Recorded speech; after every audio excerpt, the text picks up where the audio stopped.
After decades of repression in Romania, a popular uprising overthrew the despised head of this floundering nation, Ceausescu, and resulted in his execution on Christmas Day, 1989. In the wake of this dramatic event came media images of a wounded country, scenes which triggered sympathy from millions and action from many.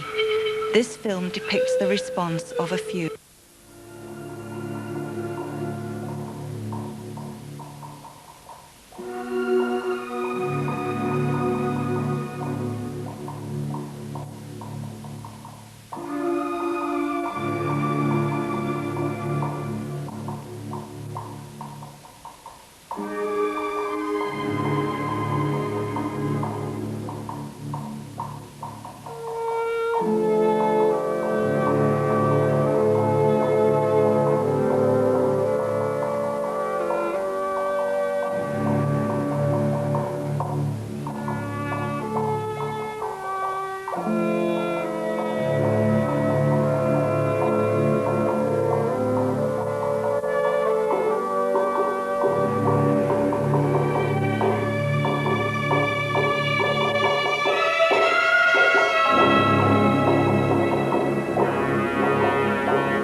Romania, in the spring of 1991, was a nation struggling to find the benefits supposedly won in the bloody coup d'etat of 16 months earlier.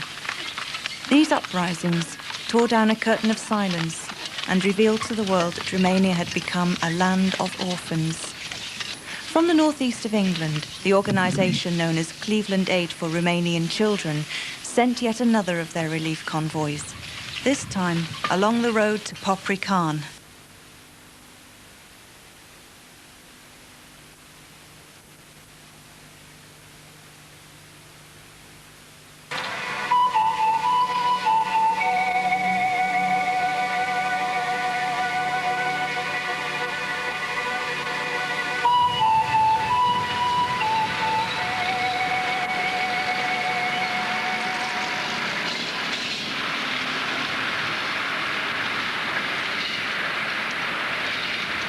Cleveland Aid was formed soon after Romania's Christmas Revolution of 1989. Based in Middlesbrough, the group concentrate their effort in the region of northern Moldavia, and in particular to the area around Moldavia's capital city, Iași. This region, in common with the rest of Romania, carries a burden of hardship and resignation and produces a cynical outlook in the population at large.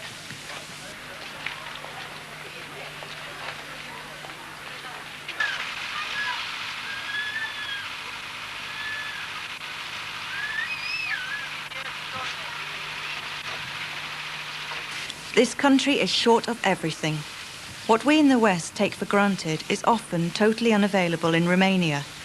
Motorists are allowed a ration of subsidized petrol each month, the subsidy being necessary to offset what would be an unaffordable price to a normal citizen.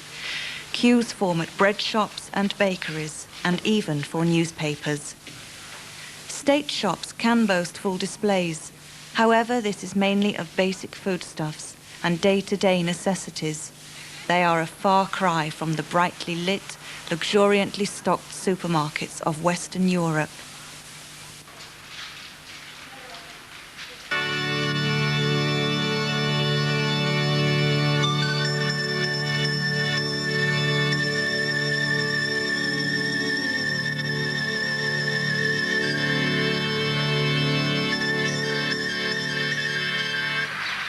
Shortages, spiraling prices, and a weak currency serve on occasion to bring simmering feelings to the surface.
A children's hospital in the suburbs of the city, one of many. The problems that sent us to Iași were not economic. Our reasons for going lay in these hospitals and orphanages of the area, some of the lost children of Romania.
The story begins here, in Middlesbrough, at the end of March 1991. Cleveland Aid for Romanian Children were sending their biggest convoy to date to target an orphanage outside the city of Iași, in a village with a fairy tale name, Popricani. 25 people in 8 vehicles with tools, equipment and urgently needed supplies were undertaking the 2,400-mile journey to better the lives of 130 orphans.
road surface is breaking up again where I am.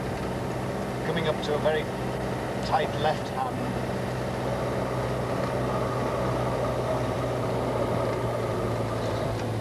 Hairpin left.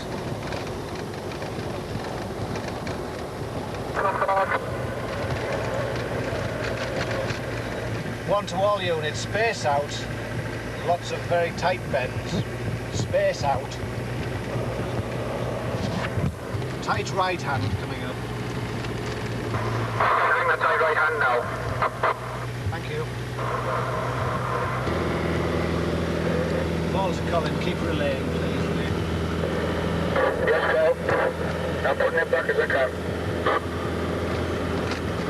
128 if you can hear me. I'm looking right down on your head.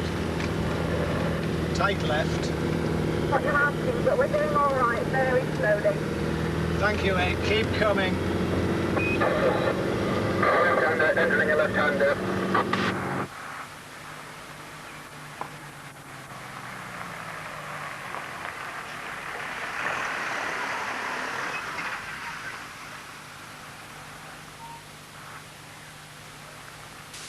After a long and grueling drive, and with the mountain ranges behind us, we were only a few hours away from our destination, the city of Iasi, where we were to be based during the operation.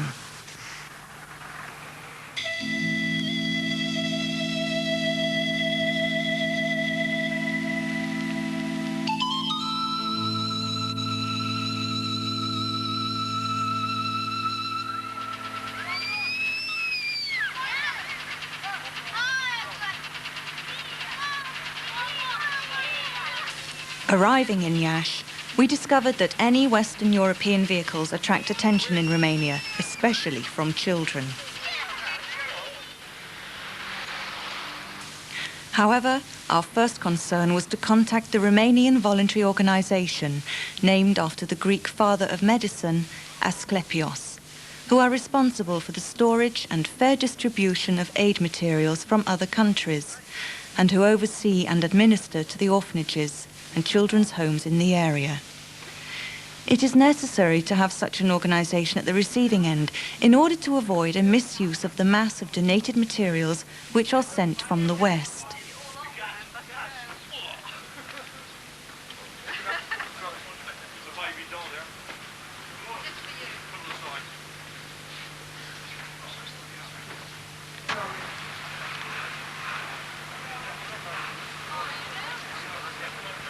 Helped by members of Asclepios, we soon had the general aid cargo emptied from the trucks and safely locked away in their warehouse.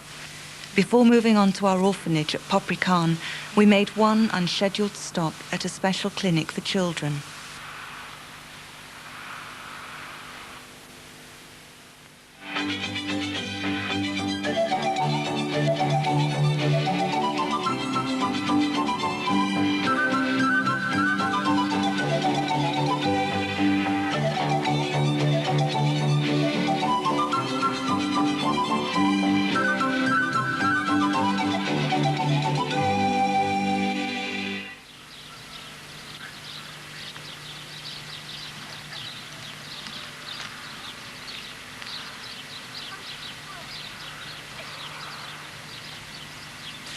Dr. Clune's clinic devotes much effort in the fight against TB amongst children.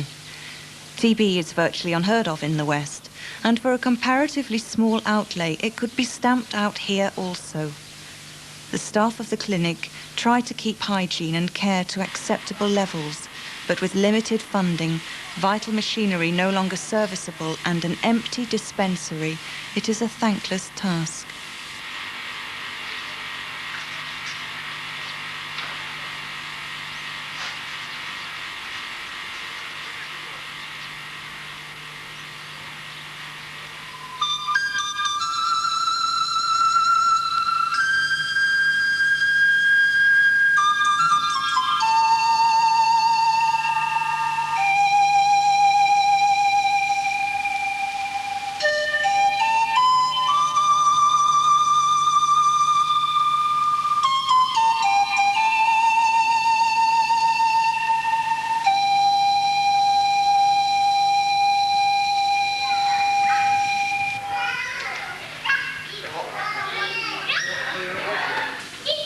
children seemed well cared for, despite the shortages, and took great interest in our presence.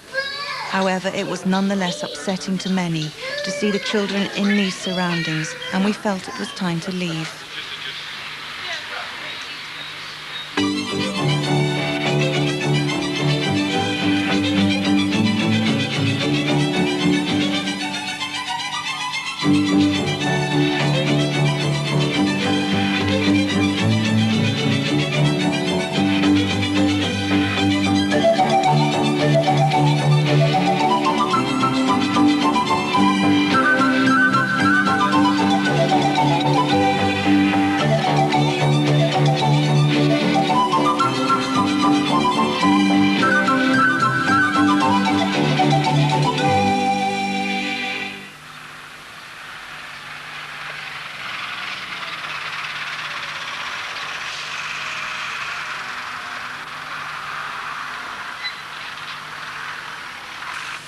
Our first glimpse of Popricani heightened the apprehension felt by each of us. The reasons behind all of the plans and preparations, the efforts of dozens of volunteers left behind at home had come together now in what lay before us. It was time to look around.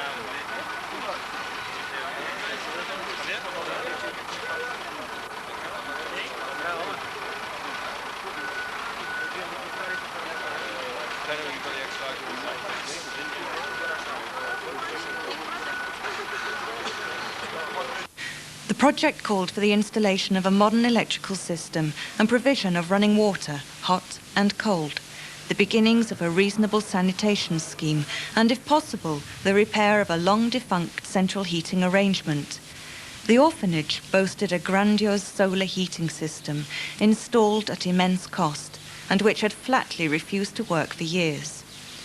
In winter temperatures of minus 20 degrees centigrade, this was a problem. Disrespect for this mass of pipes and pumps became absolute when it was employed as the most expensive washing line in the world. Romanian volunteer workers struggled to maintain some semblance of a decent lifestyle for the children. In the laundry, clothes were scrubbed in hand-collected water to supply washing for hanging on the solar heating unit. If conditions were primitive inside the orphanage, things were not much better in Popricani village.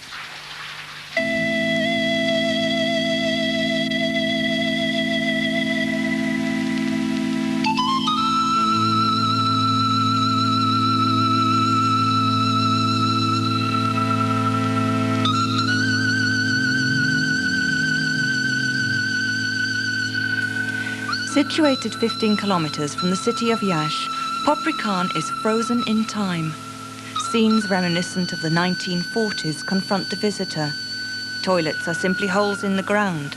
Water is drawn untreated from wells found at random throughout the community. Wells which freeze solid in the harsh Romanian winter. Poverty is a common factor, with some small houses badly affected by overcrowding and greatly lacking creature comforts. This humble cottage, comprising 2 rooms and wood-burning stove, is home to 9 members of one family. With a clay and flagstone floor, no electricity or running water, and small hope of improvement, it can only be described as basic, and serves to reinforce the fact that the villagers have a common bond with the children of the orphanage. The orphanage was devoid of children when we arrived. They had been farmed out to other institutions and homes for a few days in order to give us a clear field for beginning the project. So what are we doing with that one, and then so?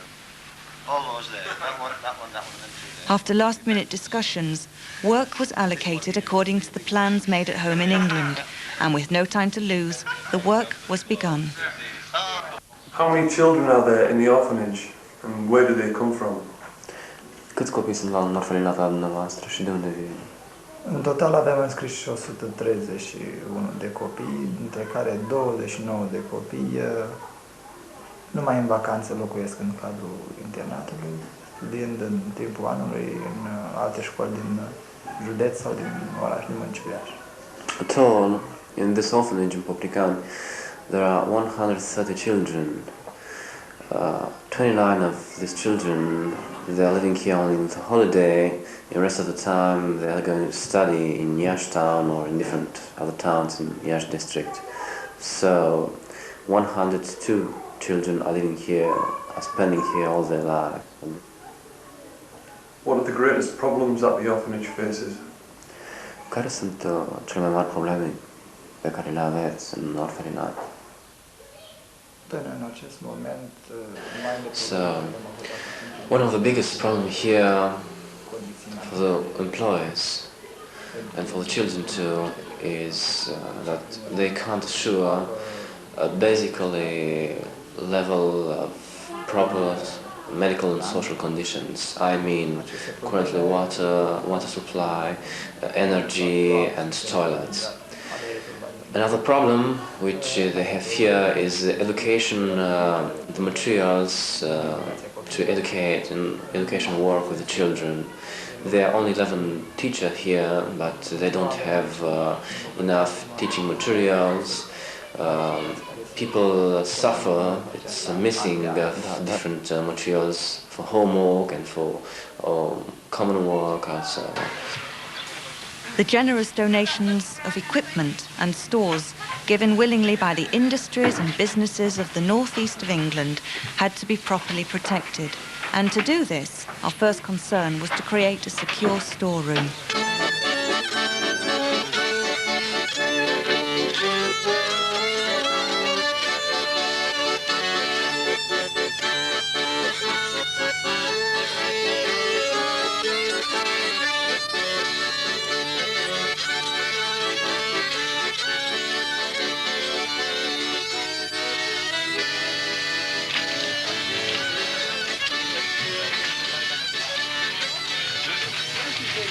Our Aladdin's Cave was soon formed and represented almost everything we would possibly need to begin revitalising the orphanage, including the kitchen sink. Several requirements of the project were to be carried out at the same time in order to save time. However, with the best will in the world, the period available to us made the whole thing a race for completion. And on April the 5th, 1991, the race began. A general clean-up enabled us to get rid of old and soiled bedding, amongst other things, and work was started on steam cleaning and disinfecting kitchens and eating areas. All water for this task had to be manhandled from the well.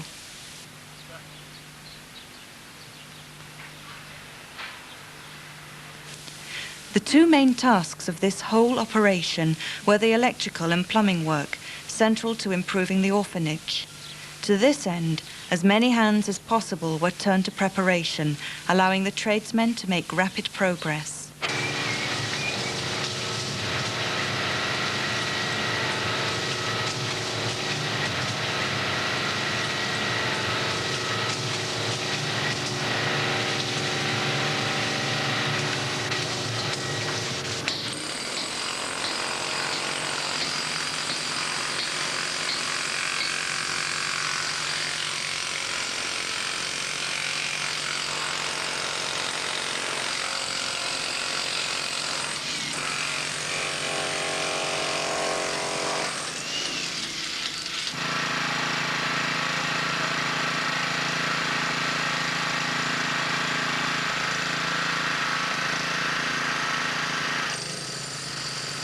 Ordinary people from the north of England discovered talents they didn't know they had.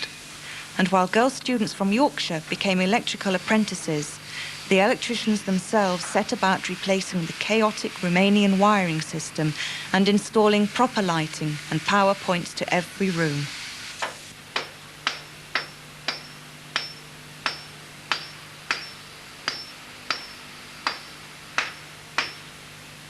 Give some what?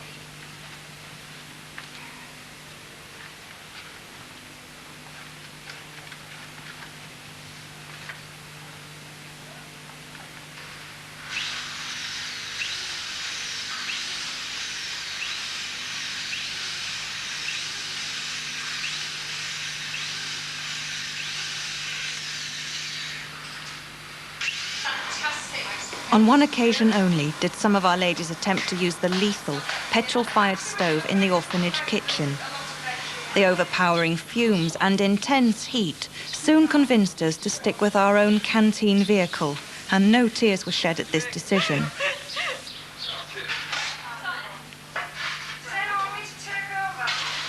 What you can do is tap down, stand in it. Push it with your heels right underneath the concrete instead.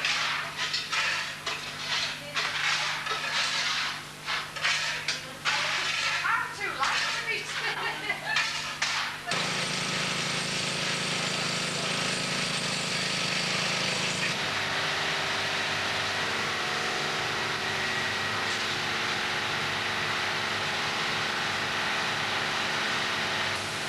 With 130 children arriving back in a few days' time, no effort was spared to make much progress as possible while keeping obstruction to their normal lives at a minimum level.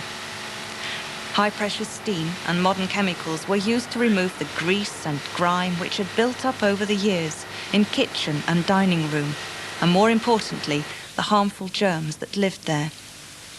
To some of the orphanage residents, our efforts represented a windfall.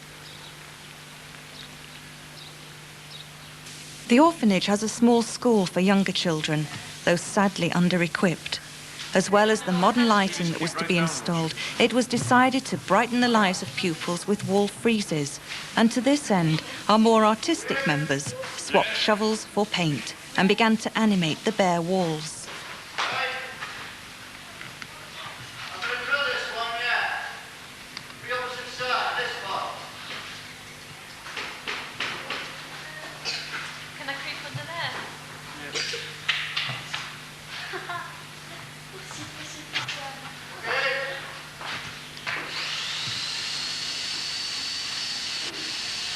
A small group of Romanian contractors, complete with dilapidated machinery, was brought in to help us with outside sanitation work.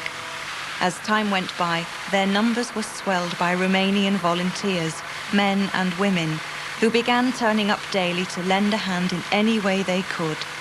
Communication was less of a problem than first imagined, and their assistance and enthusiasm were immeasurable.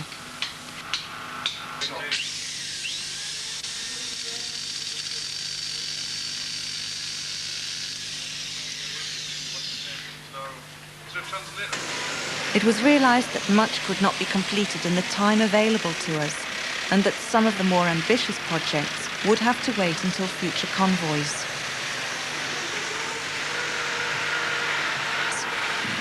Coordinating Romanian effort with our own, we pushed ahead with as many schemes as possible, knowing that completion of any would improve the lives of the children.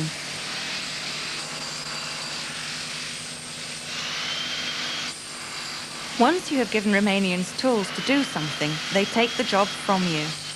At Popricani, they became assistant plumbers, fetch and carry artists, barrow drivers, and spent much time as human earthworms in our punitive sanitation pit that grew bigger and bigger every day. The pit was part of a greater plan to provide adequate sewage disposal to the orphanage and dispense with the primitive and unhealthy facilities which then existed.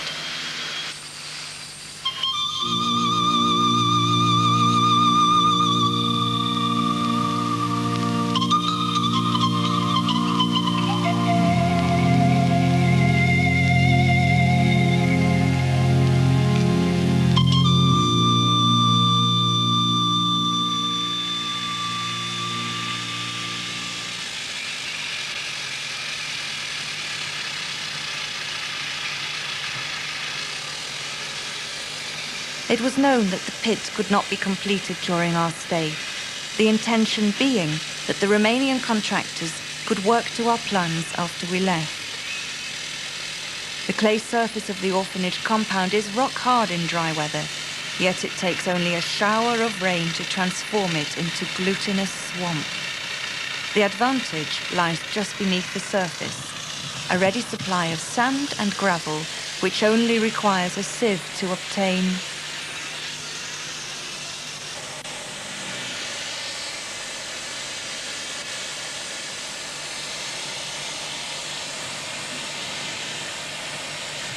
Gradually the pieces began to fit. Enclosed flush toilets appeared, showers to replace old tin baths, where 4 to 6 children were bathed in a few inches of cold water, a semblance of drainage and water that moved by itself. Our team of volunteers, English and Romanian, worked well together, and relations between the two nationalities flourished.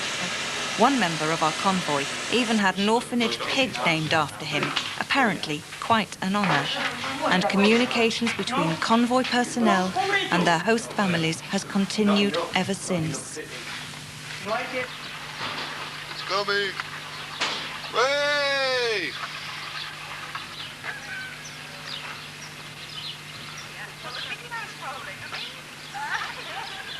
Leave.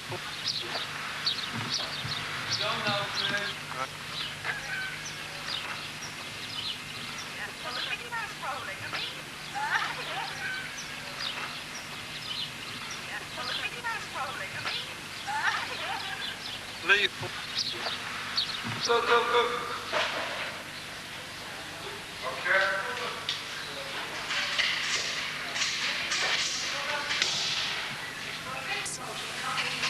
The electricians, who had worked at full speed throughout, completely renewed the archaic Romanian power system and managed to get the new strip lighting switched on in time for a special visitor the following day. Every time.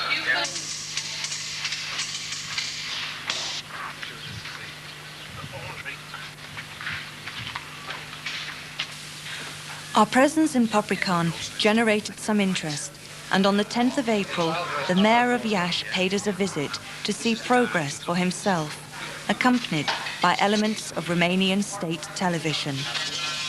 If activity was intense during his visit, it was not for the benefit of the mayor. Rather, it was the fact that on the following day, the children of Popricani were to return.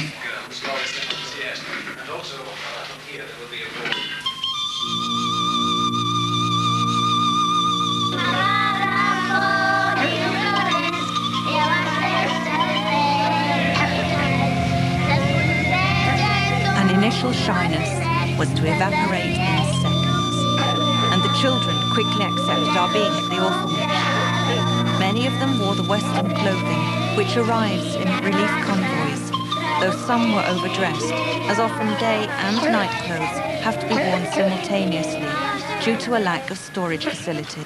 Okay. Okay. 1, 2, 3, 4, 5, 6. 6.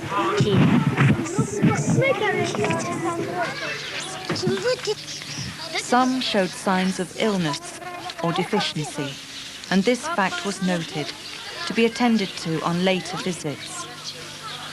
Great interest was shown in the classroom materials we had brought along, as they gave some purpose to the school. Such items had long been in short supply. From the first day, most of the English workers found themselves with half a dozen young apprentices. The children of the orphanage are no strangers to work, having to lend a hand with the preparation of meals and with general duties about the institution.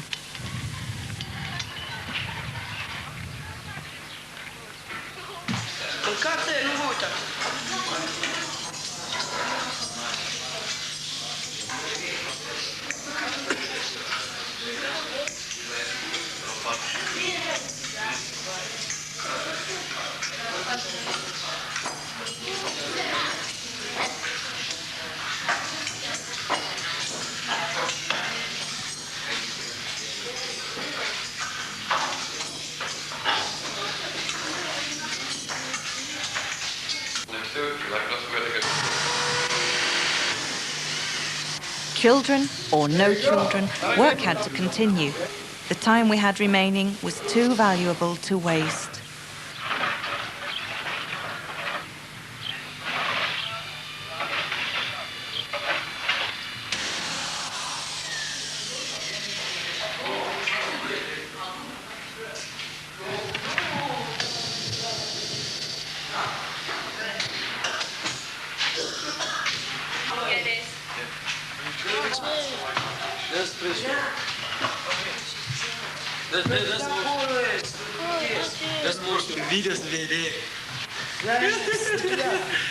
Crowded dormitories were thinned out, water storage tanks renovated, lace curtains appeared at windows, and a variety of cartoon animals gazed back at us from classroom walls. But there was always another job. Is there a translator around anywhere? Yeah. Where?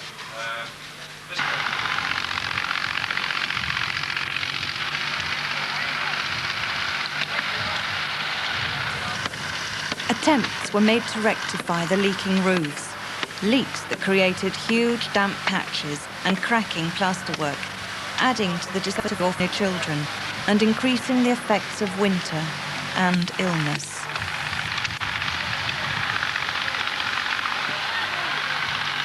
Give it some stern.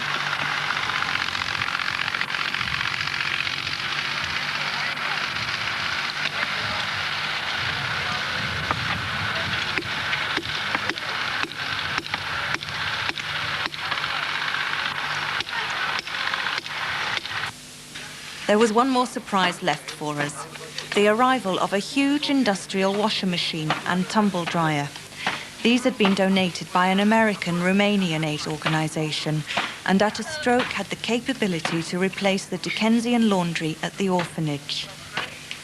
Such an addition caused our erstwhile electricians a minor headache as they rerouted wires to accommodate the late arrival. Finally, it was time to wind down and think of the journey home. If there was satisfaction on our part, it was because everything we had done had a direct effect upon the lives of the children, and the knowledge that the continued attentions of Cleveland Aid for Romanian children would go on affecting their lives. Iar că în continuare să ne ajute pentru îmbunătățirea condițiilor alimentare. Yes, thank you very much to Cleveland Aid for Romania organization, which have come here with a team of 25 people, and they spent almost 2 weeks here, 2 weeks of their holiday at home, which they have done hard work, and they they did wonderful things here for the children. Now, after 2 weeks of working hard, we can see here in the orphanage electrical installation proper for children. We can see toilets, normal toilets, we can see showers, we can see sinks with hot water that children can use it. And all of these things, only 2 weeks ago, it was just a hope for a long time.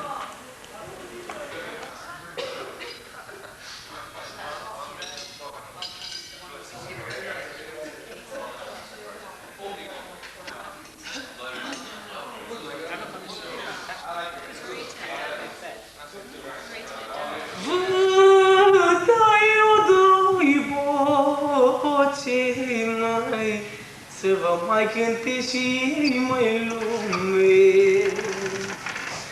Vă mai dau eu cântecul mai, odată cu sufletul mai lume.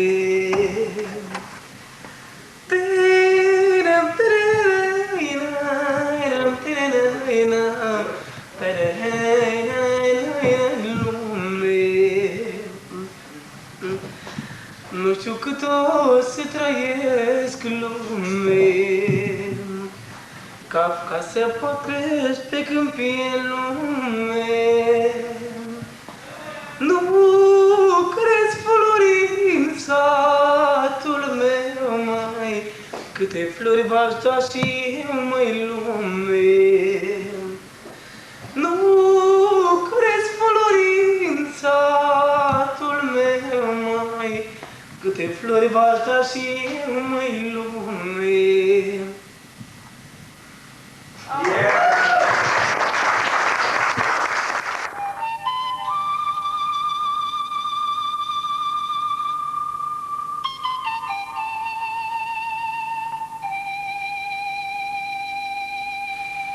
There was sadness at leaving newfound friends and tears from many of the children. But this was no final parting of the ways. We would be back to Popricani, to Iasi, to all Romanian orphans within the reach of Cleveland Aid. They are so worth the effort.